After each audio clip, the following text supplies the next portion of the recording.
Hi all, இன்னைக்கு ஒரு Emmy cheesy white pasta எப்படி வந்து பர்ஃபெக்டாக பண்ணலாம் தான் பார்க்க போகிறோம். அதுக்கு ஃபஸ்ட்டு நான் வந்து நமக்கு தேவையான வெஜிடபிள்ஸ் வந்து இங்கே நான் பாயில் பண்ணிட்டு இருக்கேன். இன்னைக்கு வந்து நான் கேரட், பீன்ஸ், காலிஃப்ளவர், கார்ன் இதெல்லாம் வந்து இதில் போட்டு நான் பாயில் பண்ணிட்டு இருக்கேன். அதுக்கப்புறம் ஒரு பேனில் உப்பு போட்டு நமக்கு இது பாஸ்தா வந்து பாயில் பண்ணிக்கலாம். என்ன ஷேப் பாஸ்தா வேணாலும் நம்ம எடுத்துக்கலாம். இது வந்து ஒரு 10 மினிட்ஸ் ஆகும் நமக்கு பாஸ்தா ரெடி ஆகிறதுக்கு. அதுக்குள்ளே நான் இப்போது வேக வச்ச வெஜிடபிள்ஸ் அதோட தண்ணியும் இங்கே நான் எடுத்து வச்சுருக்கேன்.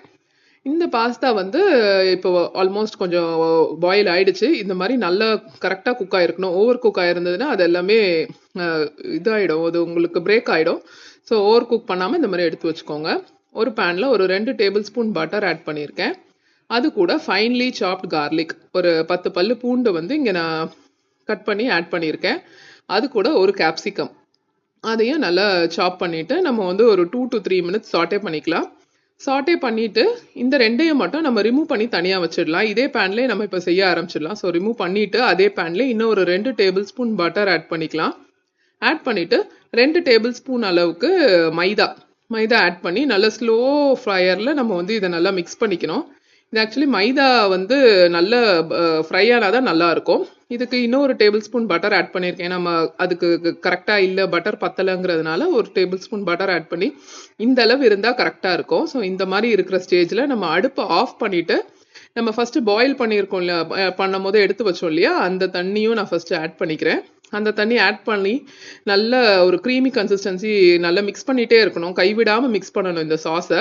அது கூட நமக்கு தேவையான அளவு பால் ஒரு 2லேருந்து எனக்கு ஒரு 4 டம்ளர் அளவுக்கு பால் ஆச்சு. நான் 2 டேபிள் ஸ்பூன் மைதா ஆட் பண்ணியிருந்தேன். அதுக்கு 4 கப்பு வந்து பால் ப்ளஸ் ஒரு கப்பு ஆல்ரெடி நம்ம வெஜிடபிள்ஸ் பாயில் பண்ண தண்ணியும் ஆட் பண்ணியிருக்கேன். சால்ட் வந்து நான் வெஜிடபிள்ஸ் ஆட் பண்ண அந்த இதுலேயே சால்ட் இருக்குது. ஸோ சால்ட் உங்களுக்கு ஏற்ற மாதிரி நீங்கள் செக் பண்ணி ஆட் பண்ணிக்கோங்க.